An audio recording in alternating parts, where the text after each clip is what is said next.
మనుష్య కుమారుడు సర్వశక్తుని కుడి పార్శ్వమున కూర్చుండుటయు ఆకాశమేఘారుడై వచ్చుటయు మీరు చూచెదరు అని చెప్పాడు. ప్రధాన యాజకుడు లేచి అన్నాడు, ఏ సాక్ష్యాలు అవసరం లేదు, ఏ అబద్ధ సాక్ష్యాలు వద్దు, ఏ నిజమైన సాక్ష్యాలు వద్దు. ఇతడు దేవదూషణ చేశాడు, ఇతడు చేస్తున్నది దేవదూషణ, ఇక మనకి సాక్షులతో పని లేదు అన్నాడు. పని లేదు అన్నాడు. కనుక ప్రియులరా, నేరస్థాపన చేయటం అయిపోయింది. ఇక మాకు సాక్ష్యాలు వద్దు, ఆయన తరపున మాట్లాడే వాళ్ళు వద్దు, ఆయన తరపున వాదించే వకీళ్ళు వద్దు, లాయర్లు వద్దు, అడ్వకేట్లు వద్దు, మాకెవ్వరొద్దు బాబు. ఇక మా ఎదుటనే ఆయన దైవదూషణ చేసినాడు, ఇక ఇది చాలు అన్నాడు. అప్పుడు ప్రజల వైపు తిరిగి అన్నాడు, ఏ దూషణ మీరు విన్నారు కదా, ఏం దూషించినాడండి యేసుక్రీస్తు ప్రభు?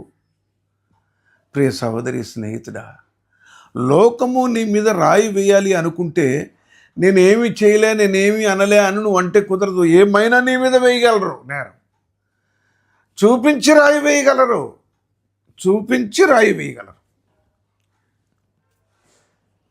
ఈ దూషణ మీరు ఇప్పుడు విన్నారు కదా, మీకేమి తోచుచున్నది అన్నాడు ప్రధాన యాజకుడు. మత్తయి సువార్త 26:66 వారు అన్నారు, వీడు మరణమునకు పాత్రుడు. ఇప్పుడు ఒకవేళ న్యాయాధిపతి స్థానంలో ప్రధాన యాజకుడైన కయప గారు ఉండుంటే తీర్పు ఎవరివ్వాలండి నాకు తెలియక అడుగుతాను. ఇప్పుడు మీరు విన్నారు కదా, మీ ఆలోచన ఏంటి చెప్పండి అంటే వారు అన్నారు, వీడు మరణమునకు పాత్రుడు అన్నారు.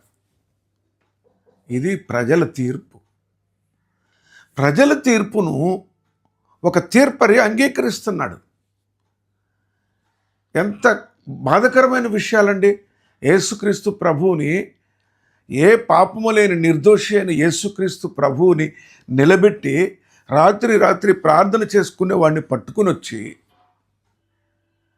సాక్ష్యాలు దొరకక ఎవరో ఒక సాక్ష్యం చెప్పితే అదేంటి నువ్వు దేవుని కుమారుడు, నేను దేవుని కుమారుడు అన్నాడు అని వారు చెప్పలేదండి. వారు ఆ మాట చెప్పలేదు. వారు ఏం చెప్పారంటే, దేవాలయమును పడగొట్టి 3 దినములలో కట్టగలను అన్నాడు ఈయన అన్నారు. యేసు ఊరకున్నాడు. ప్రధాన యాజకుడే చూడండి ఒక కొత్త సంగతిని తీసుకొని వస్తాడు. ఏంటంటే, నీవు దేవుని కుమారుడైన క్రీస్తువా? అయితే మాకు చెప్పు. అవును, నువ్వు అన్నట్టే అన్నాడు ఆయన.